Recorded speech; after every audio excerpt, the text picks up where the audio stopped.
Hey guys, what's up? It's KOKOStern with Concept Hunter, and today on the show we have two things that have absolutely nothing in common, the first of which is... Pong Revolution!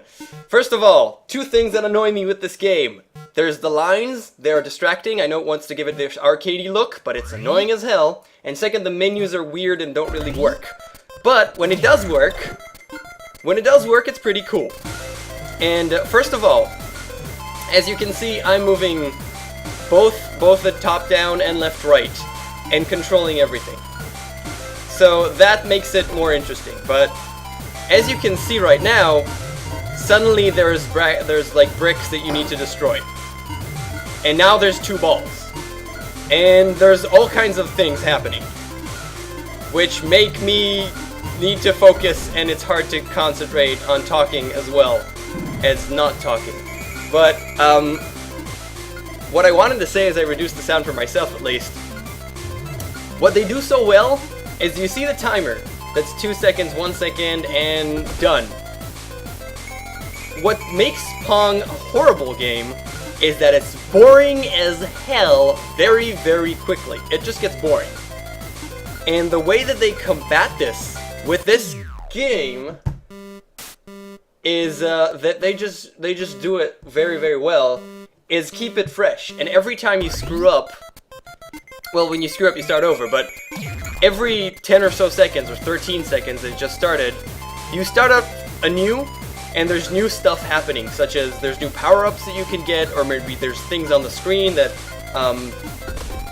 deal with the movement, and you see it pick up stuff, and now it's blue, so it gets drawn to stuff, and it can bounce on this red dot, and all kinds of things. And this makes the game so much more interesting, and makes me want to keep playing it. And now you see we've reached 0, and we're gonna, again, continue something. And I think this, I think it's a purple glow thing, I hope you can see that.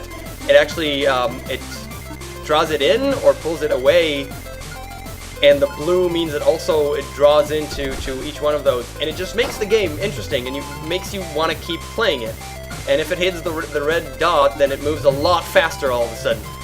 And it requires skill, it's interesting, and it's the perfect way to revive this game without making it boring. Because I saw among the years a ton of people try to do stuff with Pong. And in most cases it's crap, and it's Pong, and it just gets boring very quickly.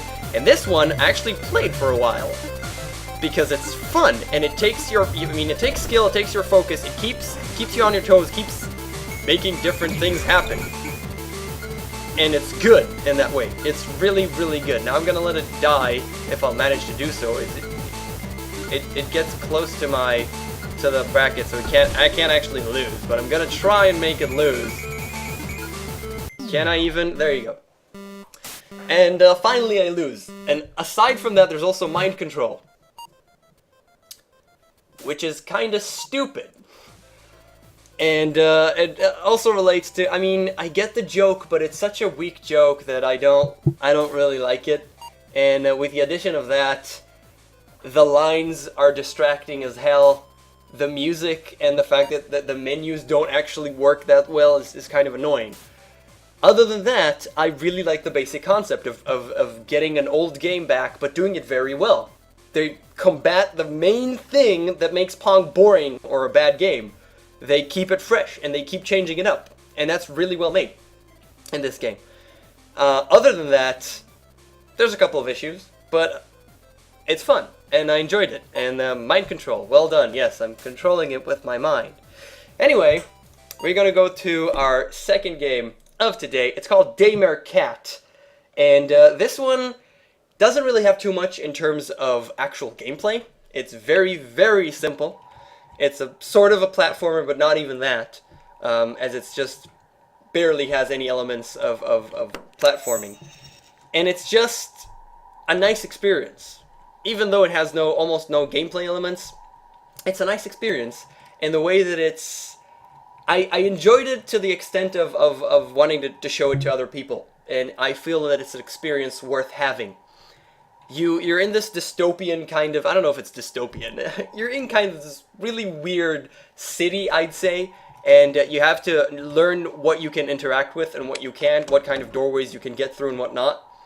And this art style is obviously rather weird, and you see this black part here. You can actually go through it. And one of the things that annoy me, if we're going to talk about mechanics, is the fact that when I go through and I press bottom in order to get in there, it doesn't work. I have to actually stop, and only then can I press bottom and get into it. So that's a little something you could fix, at least in some way. But you explore this town, and you explore all the doorways, and you try and find the areas. You can't really die. There's no real danger. You just have to find what you need to do. And as you go along doing that, you just find these records and these recorders that you can use the records on. And once you find, the main goal of the game is to find all 5 of them. And once you find all 5 of them, you unlock the ending, and that's pretty much it. There's nothing too much more so than that, and it's a very short experience. It could take you about 10 or 15 minutes. As you can see, that's a recorder. But it was really nice, and it was fun and well made, and such a unique experience that I said, huh, and it kept me on. It kept me playing. The art style is weird. The musical scores are rather nice. I'm gonna let you hear one of them and actually raise the volume just a little bit, so you're not gonna be able to hear me as well, but at least you'll hear the music as it is played. And there's a couple of nice little concepts and little things that it plays with you, and you need to think about what do I need to do next. And that made me like, oh, okay, that's cool, that's cute. But other than that, it's just an experience. It's just a visual experience and a musical experience in a way that I just enjoyed, and it's well made. So I'd like to see more. And it's gonna get better. Oh, there's no telling where we'll go now. Go on, go on, go on and get her. Oh, it's getting better, better, better, better, better, better. So there's a couple of nice musical scores. I'm gonna, if you want to know the rest of them, you're gonna have to play the game, which I highly recommend. It's a 10-minute experience, but it's one worth having. And that's pretty much it. There isn't too much more here. I'd love to see more game mechanics. I'd love to see a longer experience in general, and maybe some kind of difficulty or intrigue. Or you could keep with interacting with the environment in terms of difficulty. It doesn't have to be a precision-based platformer or something like that. And that's it. That's it for It's Daymare Cat. We're gonna give credit where credit is due as usual. This one is, oh my god, I'm not gonna be able to read those names. Mateusz's and Skutnik. Hope that's okay. That's Daymare Cat, and Rocky10529 did Pong Revolution.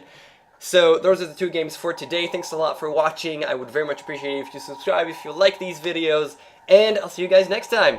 Laters.